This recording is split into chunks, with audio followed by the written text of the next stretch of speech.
Motorista que atropelou e matou 2 operários paga fiança e deixa a delegacia. Relatório internacional aponta presídios de Pernambuco como os piores do país. Em 15 minutos, os ingressos mais caros para a Olimpíada foram todos vendidos. Aqui na Finlândia, a presidente Dilma diz que o governo não está envolvido em corrupção. Apesar das denúncias, Eduardo Cunha segue na presidência da Câmara. Secretário-geral da ONU chega de surpresa em Israel para tratar da onda de violência. Na reportagem especial, como é feito um dos queijos mais famosos da Suíça. É muito quente aqui e o cheiro é muito forte. Boa noite. Mais uma vez, famílias destruídas por motoristas irresponsáveis vivem a sensação de impunidade. A jovem que atropelou e matou 2 operários ao dirigir bêbada em São Paulo foi solta.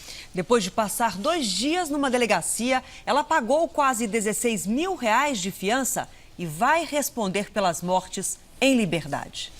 R$15.760 de fiança pagos. E às 13h40 da tarde, Juliana Cristina da Silva, de 28 anos, saiu livre, depois de atropelar e matar 2 operários que pintavam uma ciclovia na zona norte de São Paulo. As vítimas Raimundo Barbosa, de 38 anos, e José Ayrton de Andrade, de 53, vieram do Piauí em busca de uma vida melhor. Não deu tempo de chegar no Piauí e fazer sepultamento. Essa infeliz vai ser solta. As famílias dos operários e a dona da empresa onde eles prestavam serviço foram à delegacia protestar contra a soltura da motorista, que estava bêbada no momento do acidente. Sensação de impunidade completa.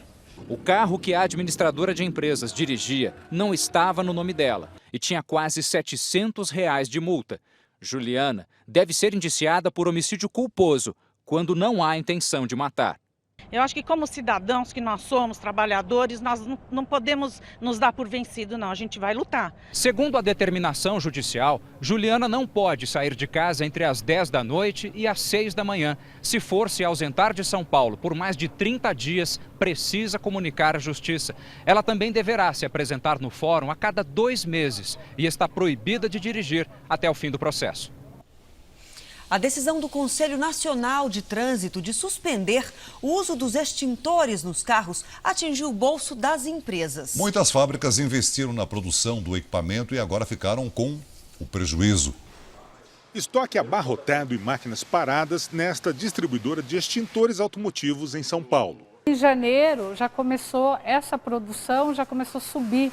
Agora já estava em 200 mil mensal. Agora a empresa não sabe o que fazer. Além de não receber aquilo que vendeu, perder, ainda está deixando de vender. Desde que o CONTRAN passou a exigir os extintores ABC nos automóveis a partir de janeiro, surgiram no país mais de 20 novas fábricas e a produção tinha uma meta de mais de 1 milhão de unidades por mês. Agora, boa parte dos fabricantes está fechando as portas. A situação pode causar a demissão de mais de 20 mil trabalhadores e um prejuízo para o setor que passa de R$500 bilhão.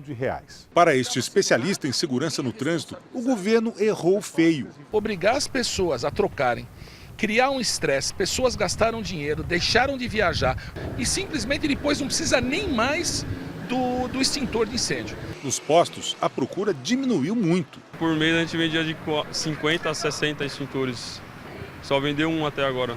E quem correu atrás para comprar, agora se sente traído. Por que exige algo que depois não vai ser preciso? Por que não testam bem antes, né? O CONTRAN diz que os carros atuais possuem tecnologia com maior segurança contra incêndios. Por isso, a decisão de suspender a obrigatoriedade dos extintores. Começou hoje a venda direta de ingressos para a Olimpíada de 2016. 2 milhões de ingressos foram colocados à venda. Os mais disputados se esgotaram em poucos minutos. Às 10 da manhã, início da venda de ingressos, Wilson já estava online. Na primeira tentativa, ele conseguiu selecionar as entradas que tanto queria, a abertura da Olimpíada. E lá, beleza. Eu compro 4 aqui. Mas logo depois o sistema travou. Ah, não, indisponível. Todo indisponível. Os ingressos mais procurados são aqueles que ficam bem perto do gramado, para cerimônias de abertura e encerramento da Olimpíada. Esse setor é o mais caro. Um assento aqui chegou a custar mais de R$4 mil. E acredite, essas entradas se esgotaram em menos de 15 minutos. Só na primeira hora, 120 mil bilhetes foram comercializados. As finais dos esportes coletivos e do atletismo desapareceram, mas ainda há esperança. Alguém pode devolver o ingresso pela nossa ferramenta de revenda. Wilson até tentou outras modalidades, sem sucesso, mas na fase de sorteio, ele já garantiu ingressos para ver o vôlei supercampeão do Brasil, as finais do futebol e para conferir de perto se o jamaicano Bolt vai ganhar pela terceira vez a medalha de ouro nos 100 metros. Você não pode deixar passar uma coisa dessa, uma Olimpíada que está a 10 quilômetros da tua casa.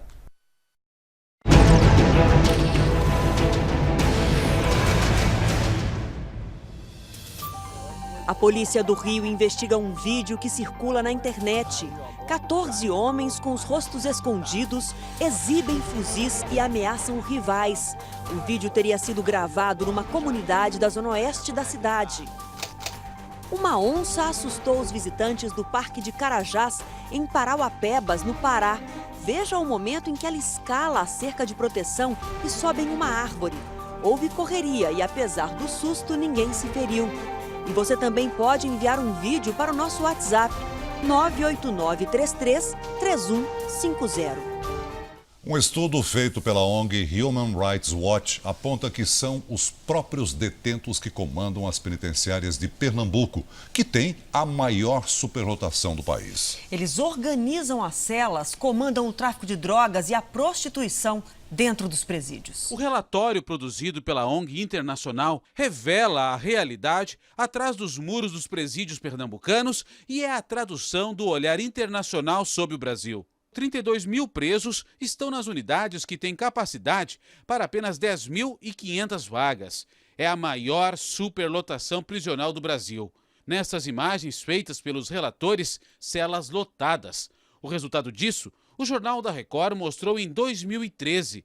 Com o déficit de agentes penitenciários, são os chaveiros presos com influência sobre os demais detentos que assumem o comando. São presos escolhidos pelas próprias autoridades, seja o diretor do presídio, seja autoridades mais superiores, para exercerem controle de um certo número de presos. Este agente diz que o poder do chaveiro vai além. Ele faz agiotagem, controle de prostituição dentro das cadeias. De acordo com o levantamento, a falta de audiência de custódia é fator determinante para a superlotação. Nós estamos buscando, principalmente em parceria com o Departamento Penitenciário Nacional, onde existem 2 bilhões com relação ao fundo penitenciário. O relatório aponta ainda maus tratos, violência sexual e doenças que nem sempre recebem o atendimento adequado.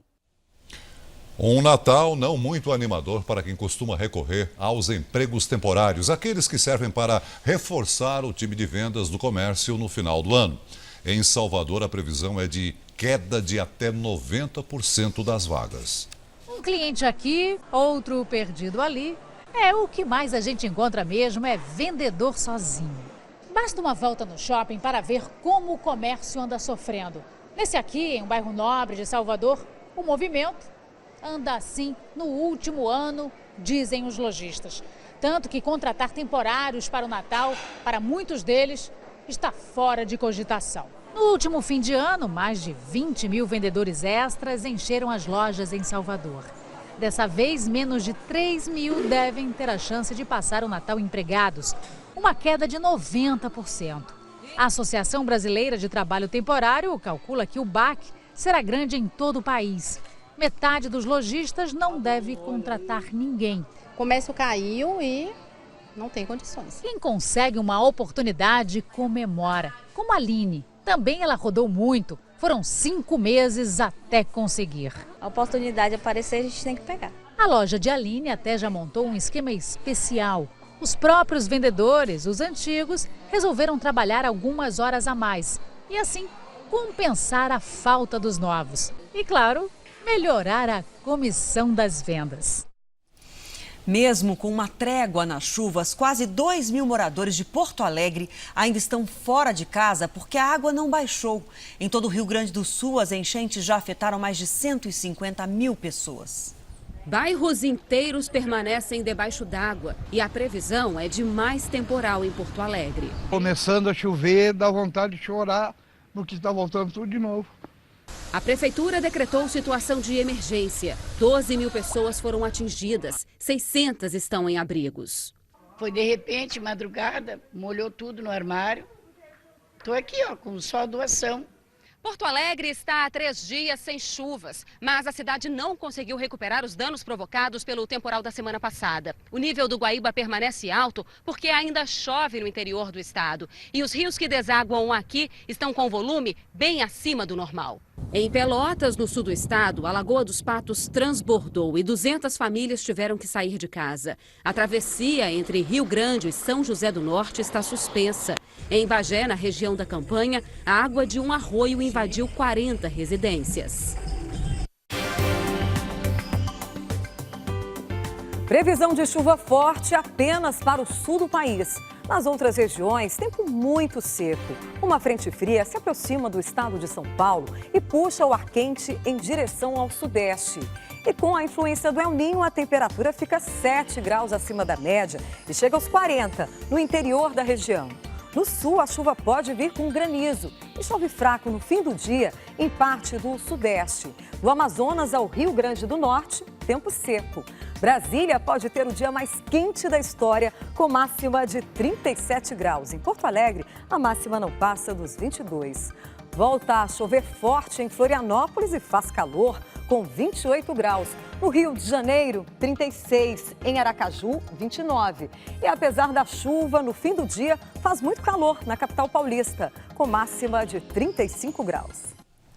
A atriz Ioná Magalhães morreu hoje no Rio, aos 80 anos, depois de passar um mês internada para tratar de uma insuficiência cardíaca. Ioná Magalhães começou a carreira na década de 50. Nos últimos 60 anos, atuou no rádio, teatro, cinema e principalmente na televisão. A atriz deixa um filho do casamento com o produtor Luiz Augusto Mendes. O velório está marcado para as 10 horas da manhã desta quarta-feira.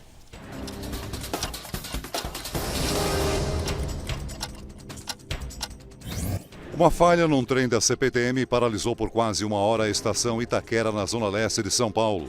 Passageiros foram obrigados a descer dos vagões e caminhar pelos trilhos. No Rio de Janeiro, a companhia de limpeza já retirou 600 toneladas de entulho do local da explosão em São Cristóvão. Moradores foram liberados para vasculhar os escombros. Integrantes de movimentos sociais ocuparam o Ministério das Cidades e impediram a entrada de servidores. A fachada do prédio foi pichada. Eles querem a retomada do programa Minha Casa Minha Vida na área rural. Em assembleia no início da noite, ficou decidido que eles vão desocupar o prédio. Metalúrgicos da Ford protestaram contra o anúncio da demissão de trabalhadores da montadora em Camaçari, região metropolitana de Salvador. A manifestação complicou o trânsito. A presidente Dilma encerrou hoje uma viagem de 4 dias à Suécia e Finlândia. Em Helsinki, ela voltou a falar de impeachment e corrupção, como mostra o correspondente André Tal. Recepção de honra para Dilma Rousseff no Palácio Presidencial em Helsinki. Hoje de manhã, a presidente e uma comitiva de ministros brasileiros se encontraram com o presidente finlandês Sauli Niinistö. O Brasil busca oportunidades de negócios e investimentos e também aprender com a Finlândia, que é referência mundial em educação. Dilma visitou uma das principais universidades do país e conversou com estudantes brasileiros.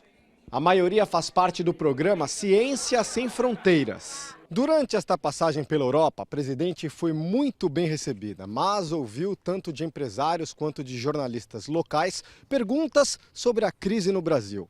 Em mais de uma oportunidade, Dilma tentou tranquilizá-los e garantiu que a turbulência vai ser superada. Nós estamos enfrentando a crise como vários outros países da União Europeia estão enfrentando, como os Estados Unidos enfrentou isso, não inviabilizou ações de governo. A economia brasileira é uma economia bastante robusta. Nós somos um país com 370 bilhões de dólares de reservas. A presidente também disse que as tentativas de impeachment não vão travar o governo dela. Eu acredito que o objetivo da oposição pode ser inviabilizar a ação do governo. Mas a ação do governo não vai ser inviabilizada pela oposição, faça ela quantos pedidos de impeachment fizer. Dilma ainda rebateu a afirmação do presidente da Câmara, Eduardo Cunha, de que o governo dela tem o maior caso de corrupção do mundo. O meu governo não está envolvido em nenhum escândalo de corrupção. Não é o meu governo que está sendo acusado atualmente. As pessoas que estão envolvidas estão presas. E não é a empresa Petrobras que está envolvida no escândalo. São pessoas que praticaram corrupção e elas estão presas. No começo da noite, a presidente embarcou para o Brasil. E aqui no Brasil, líderes dos partidos de oposição se reúnem e dizem novamente que o afastamento de Eduardo Cunha depende do Conselho de Ética e dele mesmo. Enquanto isso, Eduardo Cunha segue como presidente da Câmara. Alvo de 2 inquéritos no Supremo, de um pedido de cassação de mandato e suspeito de enviar para contas na Suíça dinheiro do esquema de corrupção na Petrobras, o deputado assumiu hoje a sua cadeira na sessão de votação e até pautou o tema polêmico. Para mim, não mudará nada, qualquer posicionamento de quem quer que seja. Não tem dificuldade nenhuma em as medidas do governo. Teve dia aqui que eu votei 3 medidas provisórias no mesmo dia. Depois de um dia inteiro de reuniões, só às 7 da noite, os partidos de oposição anunciaram como pretendem agir. Nós vamos ser muito firmes no Conselho de Ética, na apuração do caso apresentado. Ele deve se afastar do cargo, resguardando o direito de defesa. E isso se dá por dois caminhos. Ou o Conselho de Ética, de outra parte, uma decisão unilateral de renúncia pessoal que cabe a ele avaliar. Aécio Neves, presidente do PSDB, esteve no plenário do Senado, mas evitou entrevistas. Já ao líder do governo na Câmara, só interessa votar. Essa questão não é uma questão de governo. O diálogo do governo com o presidente da casa é no sentido de fluir a pauta. Apesar da gravidade das denúncias contra Eduardo Cunha, o afastamento do deputado do PMDB, pelo menos por enquanto, parece não interessar nem a oposição, que espera contar com ele para dar andamento ao pedido de impeachment contra Dilma, nem ao governo, que deseja justamente o contrário. Com esse trunfo na mão, Eduardo Cunha, por enquanto, vai mantendo o cargo de presidente da Câmara e o mandato de deputado federal. Por enquanto, apenas a condenação no Conselho de Ética pode afastar Eduardo Cunha, após uma investigação por 90 dias, ou seja, um desfecho só no ano que vem. As acusações são graves. O relator vai ter que examinar as provas e ouvir as testemunhas que foram apresentadas pelo representado. O PSOL, autor do pedido de cassação de Cunha, acabou isolado. Na nossa avaliação, é insustentável a posição dele. Agora, já disse isso na reunião do Colégio de Líderes. Recebi como resposta o silêncio geral. No dia em que completa 12 anos, o Bolsa Família é alvo de uma disputa. O relator do orçamento quer cortar 10 bilhões de reais do programa para reduzir o déficit no caixa do governo do ano que vem. Já o governo diz que o programa não corre risco. O rombo nas contas públicas pode chegar a 50 bilhões de reais esse ano. O chamado déficit fiscal vai fazer a equipe econômica rever quanto poderá gastar além do que foi arrecadado. O relator do orçamento vai propor um corte de 10 bilhões no principal programa social do governo. O programa Bolsa Família tem uma rotatividade muito grande. Então, nós não colocaremos recursos para novos benefícios. Quem sai não é substituído. Foi assim no Pronatec, foi assim no Ciências Sem Fronteiras e foi assim no Minha Casa Minha Vida. Por nota, o Ministério do Desenvolvimento Social explicou que os pagamentos previstos do programa para o ano que vem estão garantidos a cerca de 14 milhões de famílias. E que a redução de custos representaria devolver milhares de brasileiros à condição de extrema pobreza. Amanhã, a presidente Dilma Rousseff deve anunciar a solução encontrada para honrar os compromissos da União. Uma das alternativas de receitas está no projeto que prevê a repatriação de dinheiro enviado ao exterior sem declaração, além dos créditos fiscais que municípios e os governos estaduais e federal têm a receber. Nós podemos estar falando aí em 100 bilhões de receitas novas para o governo, sem precisar criar imposto por conta desta possibilidade. Assim, eu entendo que não é preocupante mais a história de fazer corte no orçamento. Foi lido hoje no plenário do Senado o parecer do Tribunal de Contas da União que recomenda a rejeição das contas da presidente Dilma Rousseff. O documento deve ser enviado amanhã para a Comissão de Orçamento, que vai analisar o relatório. Com a chegada do parecer, a comissão terá 40 dias para escolher um relator e para que ele apresente o texto. Veja a seguir, Japão reconhece que radiação de usina provocou câncer em funcionário. E ainda hoje, na série especial, vamos conhecer como é feito um famoso queijo da Suíça. Uma técnica tradicional passada de pai para filho desde o século XVIII.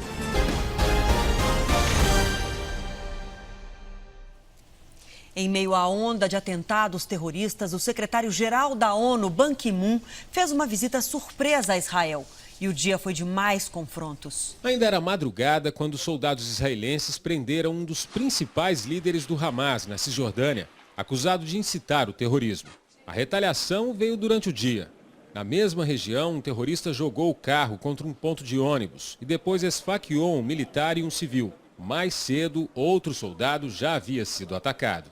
Próximo a um assentamento, um israelense morreu num suposto atropelamento proposital.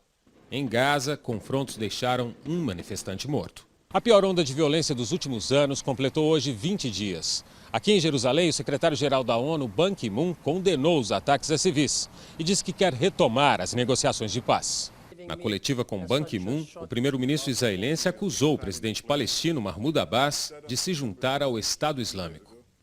O Japão reconhece que a radiação provocou câncer num ex-funcionário da usina nuclear de Fukushima. O homem, na faixa dos 30 anos, foi diagnosticado com leucemia. Ele foi exposto a altos índices de radiação quando trabalhava na operação de limpeza da central energética. O local teve os reatores danificados depois do terremoto de 2011. O funcionário entrou na justiça para pedir indenização. Na Coreia, famílias divididas pela guerra se reencontram depois de mais de 60 anos. Cerca de 400 pessoas viajaram da Coreia do Sul para a do Norte e se emocionaram ao rever parentes que nem sabiam que estavam vivos. Os encontros acontecem durante 3 dias e têm 2 horas de duração cada. No sábado, um novo grupo viaja para rever a família. Veja a seguir, médicos americanos querem que as mulheres só comecem a fazer mamografia a partir dos 45 anos. E na nossa série especial, os segredos de um castelo medieval e da fabricação do famoso queijo suíço.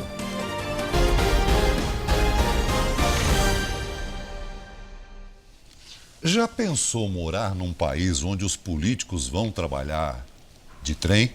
Pois na Suíça, Celso, isso acontece. E é bem comum, viu? Na segunda reportagem da nossa série especial, vamos ver como esse país conseguiu conciliar tradição e modernidade.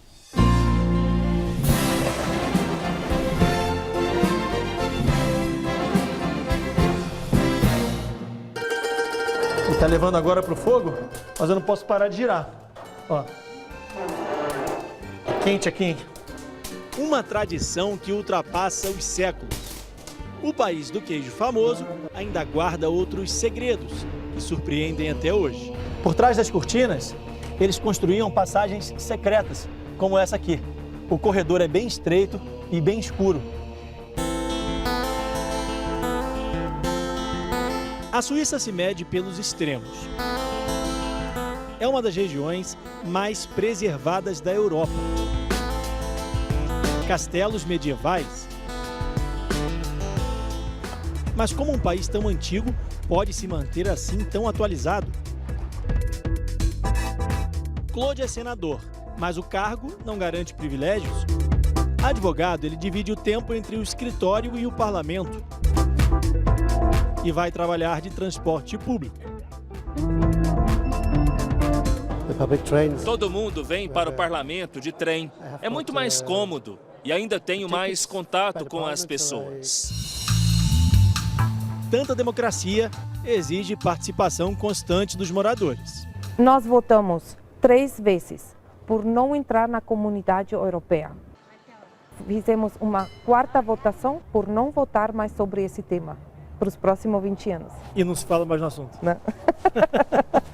A Suíça tem 4 idiomas oficiais: alemão, francês, italiano e o romanche, uma língua local. Mas no passado, a comunicação ia além das palavras e das montanhas. O som da corneta não é lá muito familiar para nós brasileiros, mas na Suíça, o Alphorn é muito comum. Um instrumento que mede mais de 3 metros de comprimento servia como um alerta. Eles tocavam esse instrumento para avisar o vilarejo vizinho se a chuva estava chegando, se o sol ia abrir, se havia uma nevasca prevista. Era mais ou menos assim, ó.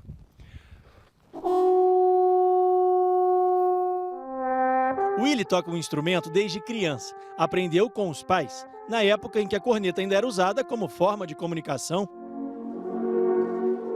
O chifre dos Alpes virou um instrumento musical e colocou a Suíça no livro dos recordes. Pela primeira vez, 508 músicos tocaram ao mesmo tempo. Nossa próxima parada fica na beira do Lago de Genebra, o Château de Chillon, o maior dos 900 castelos do país. Entrar na fortaleza mais preservada da Suíça é como voltar no tempo. Os primeiros registros da construção de Chillon são de 1150. O chateau atrai quase 400 mil visitantes por ano. Gente que se encanta com as relíquias medievais e com o estilo de vida feudal. Imagina um inverno rigoroso do jeito que é aqui. É só na lareira, não tinha aquecedor nem nada. O subterrâneo sombrio do castelo era usado como prisão. Quem se voltava contra os poderosos da época era condenado. Mulheres também foram torturadas e mortas aqui, acusadas de bruxaria. A masmorra do castelo foi construída com uma porta dupla, como uma fortaleza. As portas de madeira têm mais de 2 metros de altura e ainda são originais do século XIII. Segundo a história, nenhum preso conseguiu fugir daqui. A lenda diz que os prisioneiros eram enforcados aqui, olha só, nessa corda que tem mais de 4 metros de altura. E os corpos eram jogados ali, no Lago de Genebra. Durante anos, o Chillon foi moradia da nobreza e ainda guarda seus segredos.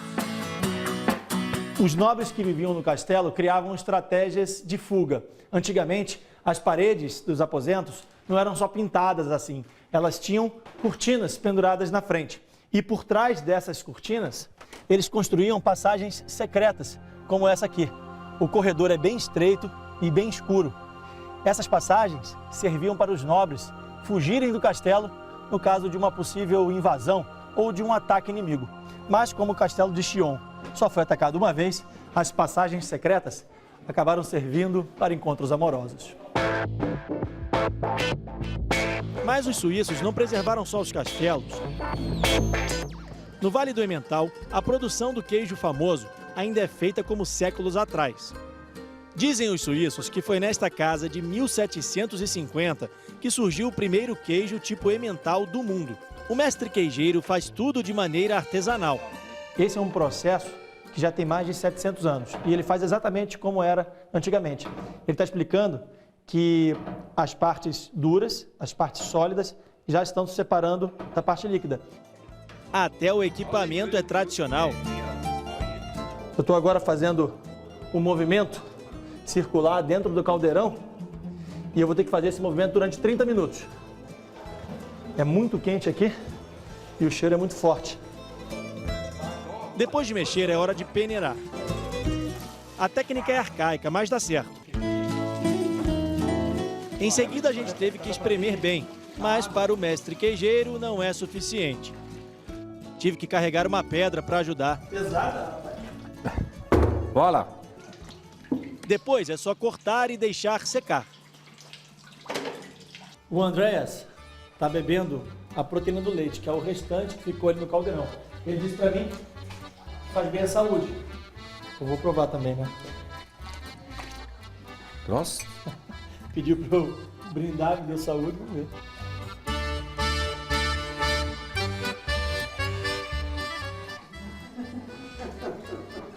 Tem gosto de leite, bem suave.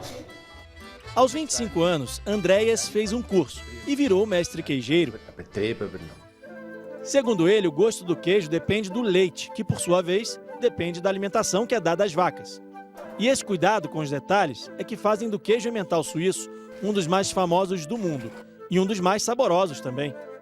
E agora a gente vai provar o fondue, que é o prato típico da Suíça. Vamos ver. Uma receita que vai ficar na memória e na ponta da língua.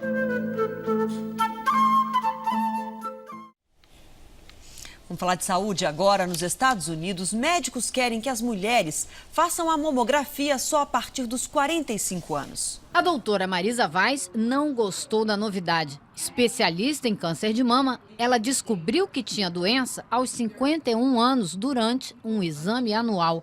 Eu acredito que a mamografia salvou a minha vida, afirma. A Sociedade Americana de Câncer agora diz que as mulheres devem fazer mamografias regularmente a partir dos 45 anos e não dos 40, como recomendava antes. Segundo a organização, os exames feitos mais cedo raramente salvam a vida do paciente e podem dar resultados positivos falsos, seguidos de biópsias desnecessárias e estresse.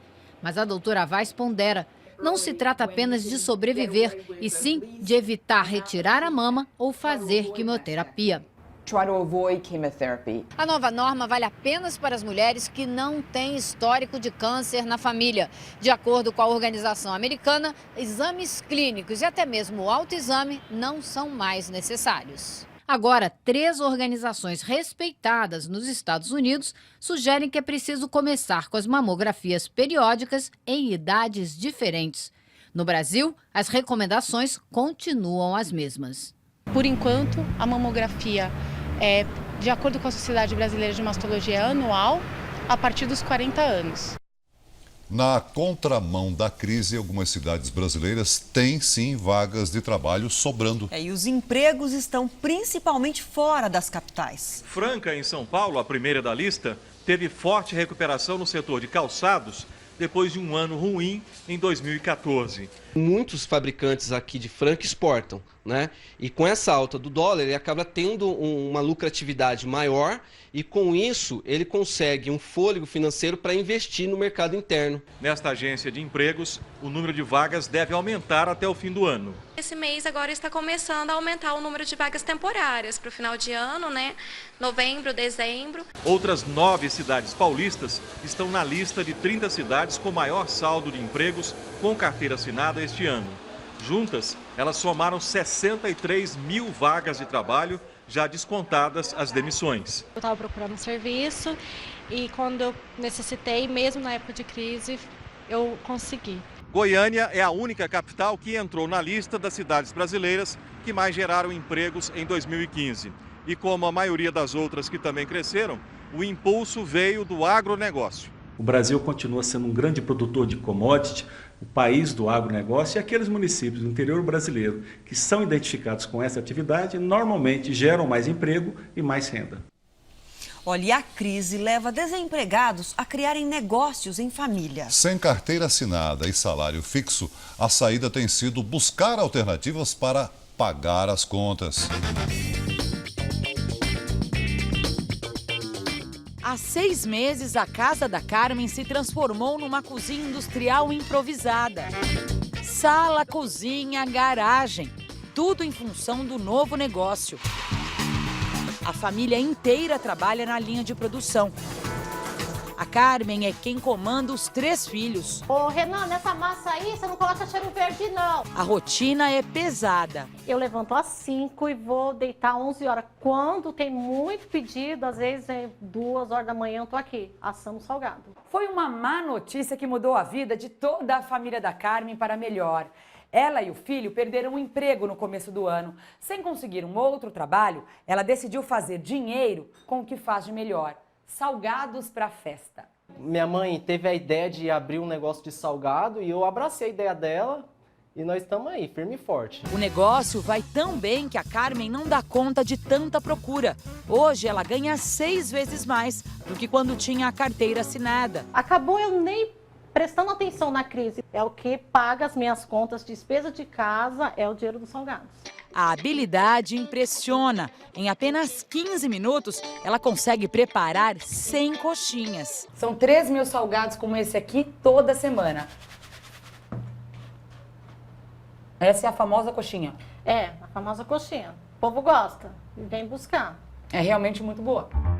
Esta consultora de negócios fez uma visita à casa da Carmen. Precisa se organizar. Preciso me organizar porque eu não consigo Aqui, ó, encher esse freezer daqui. Conheceu o espaço, a produção e deu dicas. Você vai planejar as compras, você vai planejar a tua equipe, vou precisar de mais ajudantes, não vou. Ela também foi aconselhada a tirar um pouco a mão da massa para pensar mais no futuro do negócio. Quer carteira assinada de novo? Não. Eu posso pensar em assinar a carteira de alguém. Esse é meu intuito. Para você, carteira assinada? Não, já foi. Passado. O Jornal da Record de hoje termina aqui. Para rever as reportagens desta edição, acesse R7 Play. Uma ótima noite para você. Fique agora com A Fazenda e a gente espera aqui amanhã. Até lá. Boa noite, até amanhã.